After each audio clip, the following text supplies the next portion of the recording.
মহব্বতের মানুষ যদি কথা বলা বন্ধ করে দেয়, কষ্টের কোনো সীমা নাই। আল্লাহ পাক সময় নাই অসময় নাই, যে কোনো মুহূর্তে নবীর সাথে কথা বলতে। আজকে 18 দিন পর্যন্ত কোনো কথা বলেন না, 15 দিন পর্যন্ত কোনো কথা বলেন না। জিবরাইলে ইমোতেও পাওয়া যায় না, মেসেঞ্জারেও পাওয়া যায় না, উনিও নাই, আল্লাহও নাই, উনিও নাই। কথা বলেন না কেন? নবীজি ফোন দিলে তা বলে না, আল্লাহর সাথে যোগাযোগ নাই, আমি জিবরাইলও নাই। নবীর কষ্ট না শান্তি? কি কষ্ট আপনাদেরকে বুঝাইতে পারতাম না। এটা মহব্বতের কষ্ট রে ভাই।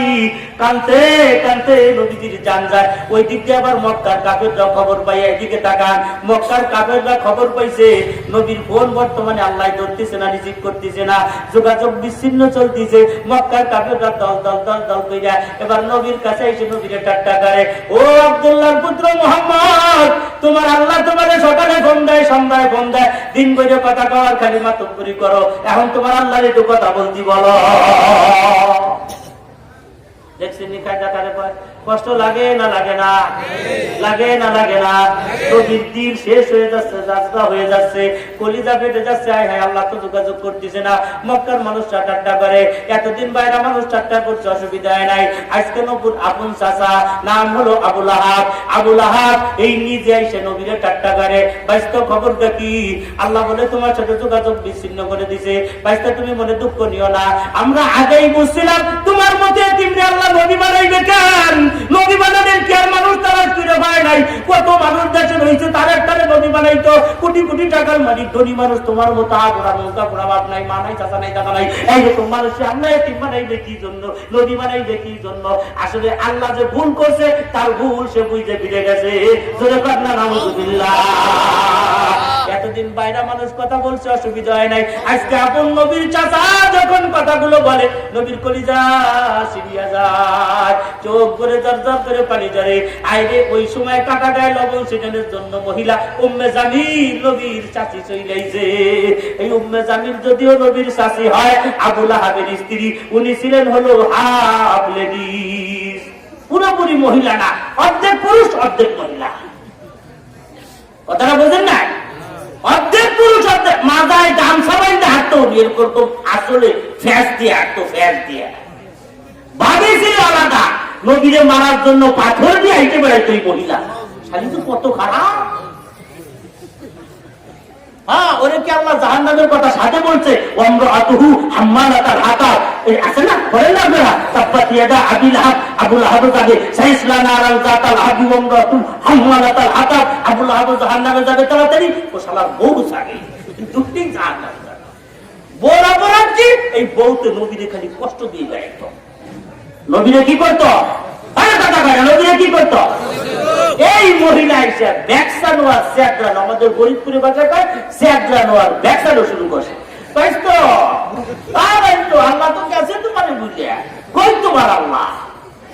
খেয়াল করবেন, একটা বড় বাক্য আছে, মশার কামড় সয় না পায়, আর মহিলাকে খোসা কথা সয় না গায়। ঠিক কথা বল না? মশায় সারা শরীর ভরে যদি কামড়ায়, বাড়ি একটা অসুবিধা হয় না, পায়েতে কামড় দিলে মনে হয় কামড়া দিয়ে খাউজেই বসে। কথা বল না কেন? নামাজের ভিতরে চুল কামড় মনে হয়, মনে হয় যে কিসের দিনে বসে বসে খাউছে। আমি এই জিনিসটা বোঝা, পায়ে কামড় দিলি তো এই জন্য পায়ে বুঝে বুঝে বুঝে কামড়া বানা, কলম লাগিয়েও বুঝে পড়ি তুই কামড়া দিতে হয়, তোর ওটা বুঝা, ওর ভিতরে তো দাঁত যাইতো না। মশার কামড় সয় না পায়, আর মহিলা গো দেখবেন যারা বিভিন্ন জায়গায় কাজ করে, তারা কিন্তু মানুষের অনেক বেহা কথা, খোঁচা কথা শুনে। দোকানদাররা খদ্দেরের কত কথা শুনে, শোনে না? ভাই এই 1 নম্বর একটা মাছ দেন, ওটা বাইক করে দিছে, কাস্টমার দেয় এই ব্যবসা, এই 1 নম্বর, এই 1 নম্বর পায়। আসলে জিনিসটা 1 নম্বর। দোকানদারে খারাপ লাগে না? লাগে না, কিন্তু সহ্য করে, কিছু কয় না। কাস্টমার খদ্দের লোক কি যাওয়ায় কোক সারাদিন বেকারা পুরুষের সাথে মেয়েদের সাথে কত পদের বেহা কথা, তেরা কথা কয়, অসুবিধা হয় না। কিন্তু এই লোকটা ঘরে এসে বোর একটা বেকা কথা শুনতে পারে না, সহ্য করতে পারে না, আমলেই 1.5 তালাক গরু করে ছড়াইয়ে দেয়। কথা বলেন না কেন? এই জন্য মহিলাদের খোসা কথা। আর আমি একটা জিনিস তালাশ করে দেখছি, আল্লাহ ওই খোসা কথা দিয়েই মনে হয় বানাইছে। ওটা মাল মেকানিজের ভিতরে একটা দিয়ে আসলে খোসা পাতার বেহা পাতা। আপনি যে জিজ্ঞেবেন বাজারে কি আনা লাগছে, যদি সঠিকভাবে বলে মরিচ, তরকারি, মাছ, কত সুন্দর ভাষা।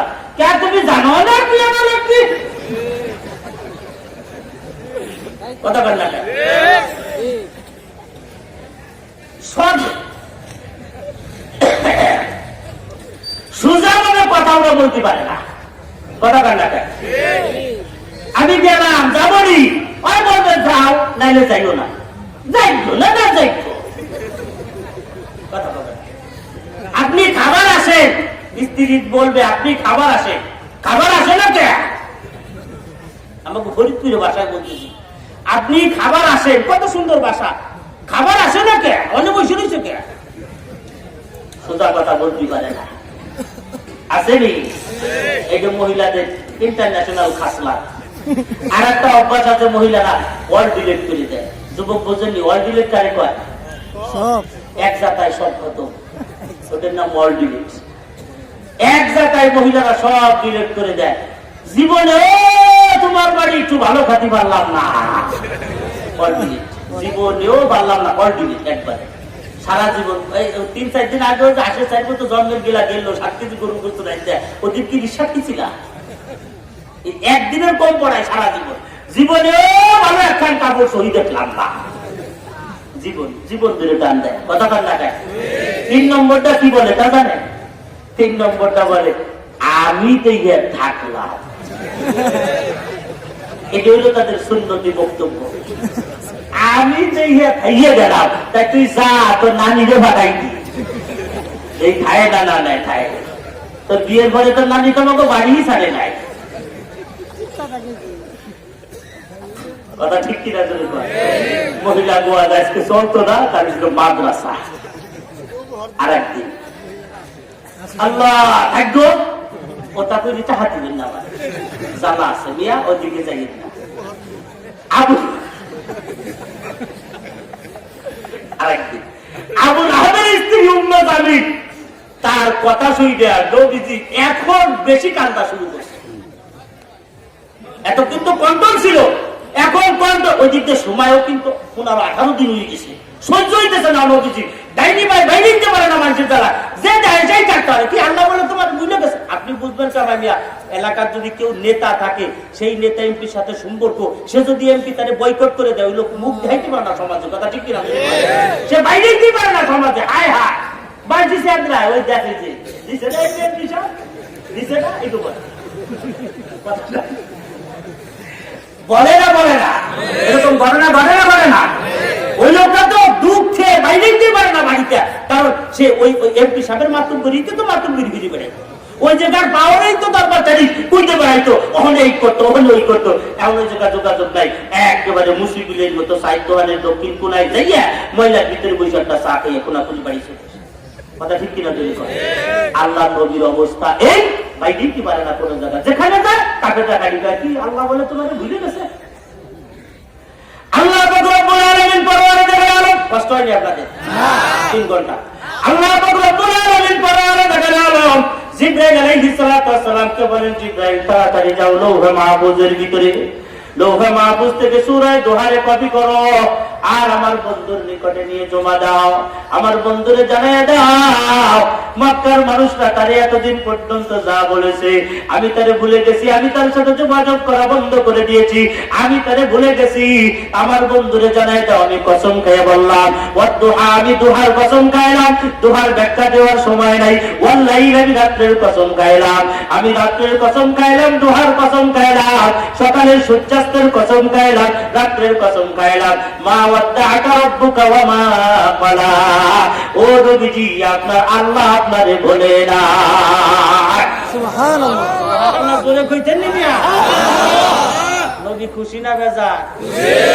আল্লাহ কসম দুইটা মাইরে দিয়ে কয় নবী আমি আপনারে বলি দিলি। কসম দিয়ে আল্লাহর কসম দেওয়া লাগেনি। কসম দেয় কি জন্য?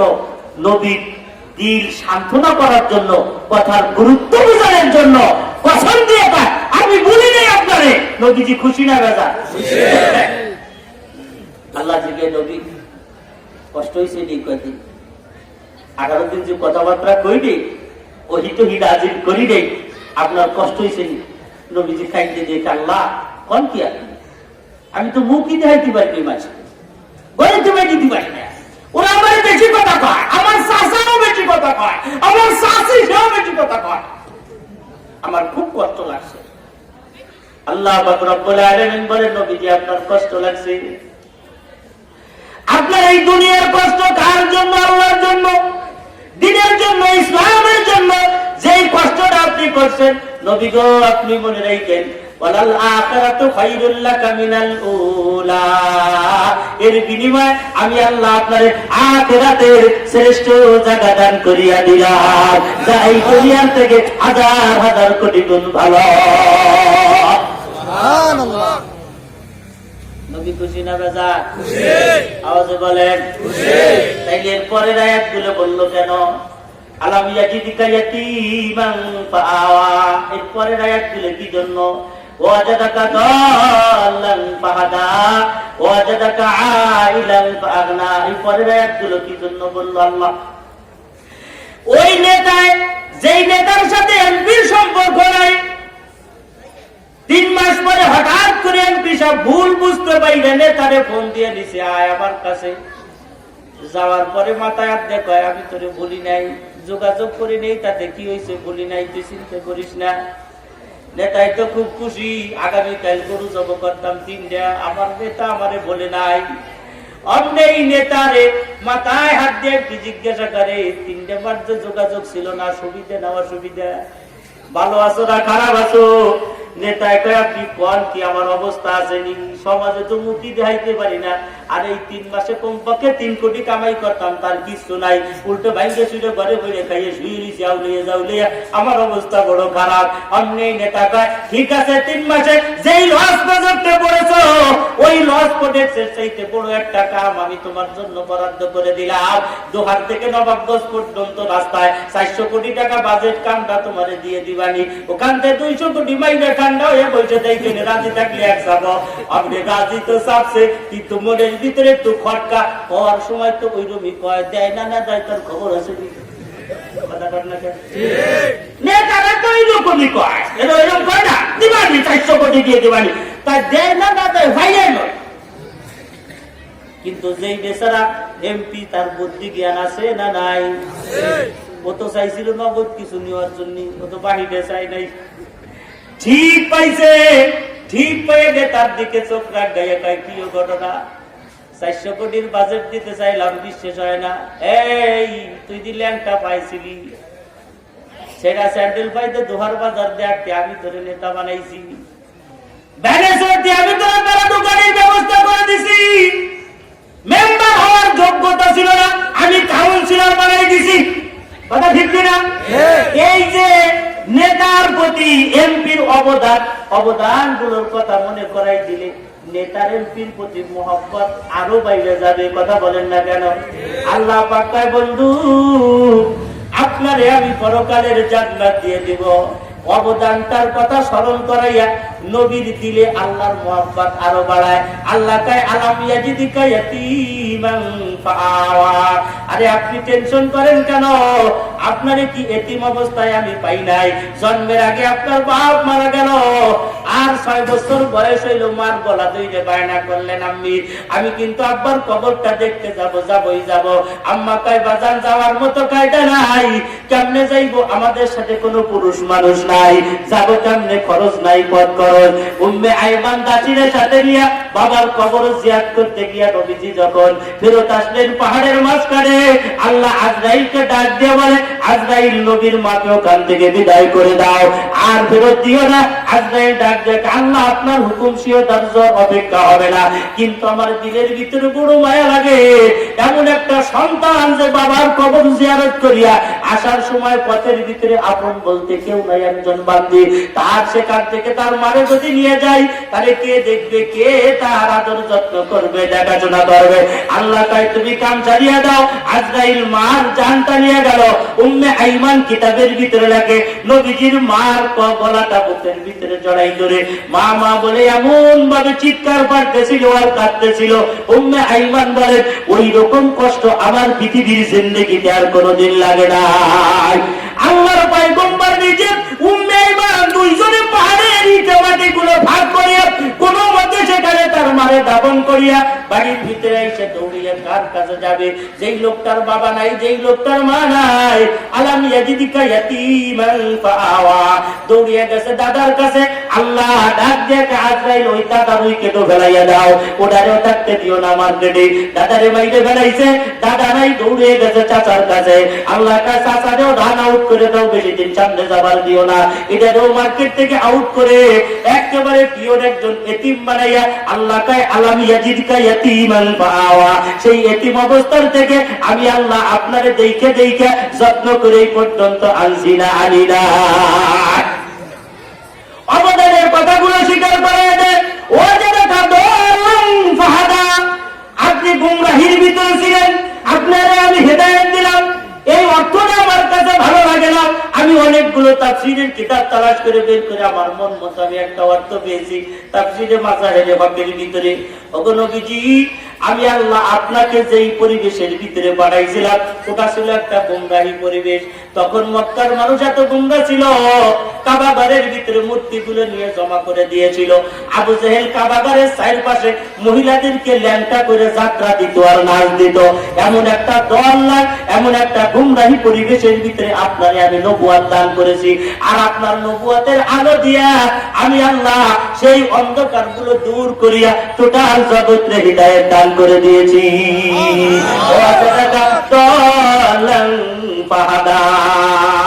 তাফসীরে ইবনে কাসীরের ভিতরে এই সম্পর্কে একটা ঘটনা লেখে। আপনি পথ হারাই গেছিলেন, আপনারে আমি পথ দেখাইছি। ওইখানে গেছে আল্লাহর পয়গম্বরের বয়স তখন ছোট, একেবারে শিশু বয়স। মক্কার বাজারের ভিতরে যে নবীজি হারায় গেলেন। বাচ্চারা যখন বাজারের ভিতরে যে হারায় যায়, কোন মানুষ যদি জিজ্ঞাসা করি মনে তোর নাম কি, বাড়ি কোথায়, তখন দেখবেন নামও বলতে পারে না, বাড়িও বলতে পারে না, চিৎকার পারে আর কাঁদে। আল্লাহর পয়গম্বর ওইভাবে কান্নাকাটি করতেছিলেন। আল্লাহ পাক জিবরাইল আমিনকে বলেন, জিবরাইল দৌড় দিয়ে যাও, আমার বন্ধু মক্কার বাজারের ভিতরে কান্দে, আমার বন্ধুরে তাড়াতাড়ি হাত ধরে তার বাড়ি পর্যন্ত পৌঁছে দাও। অজাদাকা দলান ফাহাদা, আপনি হারায় গিয়েছিলেন, আমি আল্লাহ আপনার বাড়ি পর্যন্ত পৌঁছে দিয়েছি। ওই অবদানের কথাগুলো স্বীকার করাইয়া নবীরে আল্লাহর প্রতি মহব্বত আরো বাড়াইয়া দেয়। ওয়াজাদাকা আইলান ফাগনা, ও নবী আপনি আয়েল ছিলেন। আয়েল মানে খালি হাত, মানে আপনার হাতে কিছুই ছিল না। আপনি এত অসহায় অবস্থায় ছিলেন, এত গরিব ছিলেন যে নিজে করা ভাতের জন্য, রোজগারের জন্য খাদিজার বাড়ি যে দন্না দিয়েছিলেন, খাদিজারে আমারে কিছু কাম দাও। আর খাদিজা কাম দিয়েছে আপনারে ছাগল আর বকরি রাখার জন্য। কয়েকদিন পরে আপনি বললেন, খাদিজা আমি কিছু সম্পদ চাই, যা হিলফুল ফুজুলের পিছনে ব্যয় করব, ইসলামিক কাজে ব্যয় করব, আমারে কিছু ব্যবসা বাণিজ্য দেন। খাদিজা ব্যবসা বাণিজ্য দিয়ে দিলেন, সেখান থেকে নবীজি ইনকাম করা শুরু করলেন। ওয়াজাদাকা আয়েল, ও নবী আপনারে ফকির হালাতে, খালি হাতে গরিব অবস্থায় আমি আল্লাহ পেয়েছিলাম। আপনার দুর্দিন কেমন গিয়েছিল? একদিন, দুই দিন, 3 দিন নয়, 3 দিন পর্যন্ত টানা আপনার ঘরের চুলার ভিতরে কোনো সময় আগুন জ্বলে না। আল্লাহ পাক বলেন, নবী আপনার ঘরে 3 দিন পর্যন্ত আগুন জ্বলে নাই। অসংখ্য হাদিস আছে, যে হাদিসের ভিতরে নবীজি কারো বাড়ি দাওয়াতে দিয়েছেন, নিজে খানা শুরু করার আগে রুটির উপরে কিছু গোশত দিয়ে মুড়াইয়া বলছে, আমার ঘরওয়ালাদেরকে দিয়ে এসো, আমার ঘরওয়ালারা ক্ষুধার্ত, তারা খায় না, তুমি সেখানে গিয়ে দিয়ে এসো। আল্লাহ পাক রব্বুল আলামিন বলেন, ওয়াজাদাকা আইলান ফাগনা, নবীজি আপনারে আমি আয়েল অবস্থায় পাইলাম, গরিব অবস্থায় পাইলাম। নবীজি আপনি কেমন গরিব ছিলেন দেখেন, এদিকে তাকান। আমাদের সমাজে যদি কোনো মানুষ গরিবের থেকে ধনী হয়ে যায়, এরকম মানুষ আছে?